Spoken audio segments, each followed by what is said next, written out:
আর এই শপথ জটেই রাজভবনকে নিশানা করলেন মুখ্যমন্ত্রী মমতা বন্দ্যোপাধ্যায়। জেতার পরেও এক মাস আমার বিধায়করা বসে রয়েছে, রাজ্যপাল শপথ নিতে দিচ্ছেন না, তাদের মানুষ নির্বাচিত করেছে, তার কি অধিকার?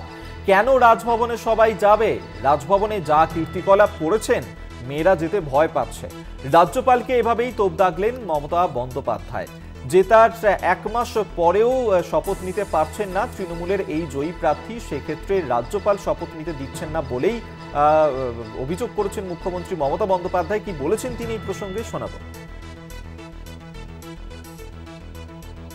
আজকে জেতার পরেও এক মাস ধরে আমার এমএলএরা বসে আছে, গভর্নর ওথ দিতে দিচ্ছে না। মানুষ সিলেক্ট করেছে, ওনার কি অধিকার আছে তাদের ওথ দিতে না দেওয়ার? উনি স্পিকারকে অথরাইজ করবেন, ডেপুটি স্পিকারকে অথরাইজ করবেন, না হলে নিজে অ্যাসেম্বলিতে যাবেন। ওনার রাজভবনে কেন সবাই যাবে?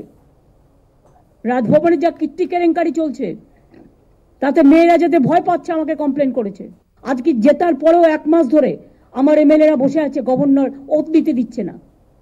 মানুষ সিলেক্ট করেছে, ওনার কি অধিকার আছে তাদের ওথ দিতে না দেওয়ার? উনি স্পিকারকে অথরাইজ করবেন, ডেপুটি স্পিকারকে অথরাইজ করবেন, না হলে নিজে অ্যাসেম্বলিতে যাবেন। ওনার রাজভবনে কেন সবাই যাবে? রাজভবনে যা কীর্তি কেলেঙ্কারি চলছে তাতে মেয়েরা যেতে ভয় পাচ্ছে, আমাকে কমপ্লেন করেছে।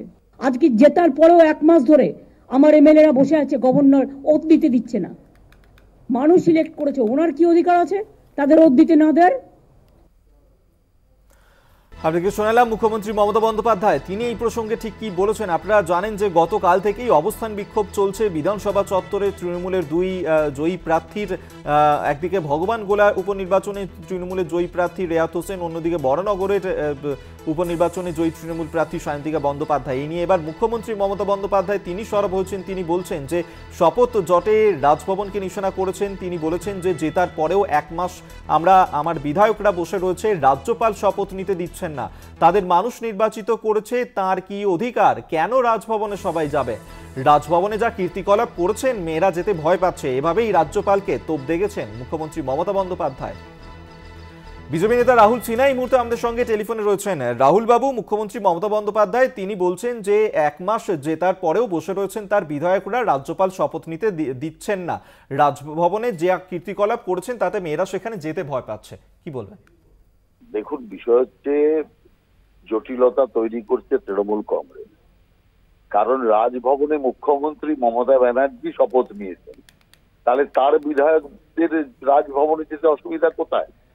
রাজ্যপাল তো বারবার বলছে রাজভবনে শপথ বাক্য পাঠ করানো হবে, তাহলে কেন জেদ করছেন আজকে তৃণমূল কংগ্রেসের লোকরা? এখানেই মুখ্যমন্ত্রী বলেছেন যে রাজভবনে রাজ্যপাল যা কীর্তিকলাপ করেছেন তাতে মেয়েরা যেতে ভয় পাচ্ছে, সেই কারণে যাচ্ছে না।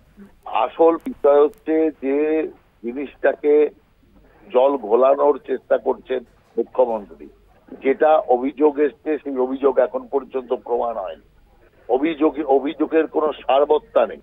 অতএব শুধু একটা ওই অভিযোগকে ভিত্তি করে এই জাতীয় যে শেয়ারিং, সেটাকে বন্ধ করার কোন নৈতিক অধিকার রাজ্য সরকারের নেই কিংবা তৃণমূল কংগ্রেসের নেই। এই মুখ্যমন্ত্রী আবার যাবে কদিন বাদে রাজভবনে রাজ্যপালের সাথে মিটিং করতে, এটা আপনি দেখে নেবেন। অতএব যাদের কথার সাথে কাজের কোনো মিল নেই তাদের এইরকম বসেই থাকতে হবে জেতার পর। ধন্যবাদ আপনাকে। বিজেপি নেতা রাহুল সিনহা এই মুহূর্তে আমাদের সঙ্গে টেলিফোনে ছিলেন। আপনাদেরকে আরেকবার জানিয়ে রাখবো যে ভগবান গোলা এবং বরানগরের উপনির্বাচনে জয়ী দুই তৃণমূল প্রার্থীর শপথ নিয়ে এখনো পর্যন্ত জটিলতা অব্যাহত রয়েছে। সেক্ষেত্রে রাজভবনে এখনো পর্যন্ত শপথ নেওয়া নিয়েই যে জটিলতা, তা নিয়েই এবার মুখ্যমন্ত্রী মমতা বন্দ্যোপাধ্যায় তিনি সরব হয়েছেন।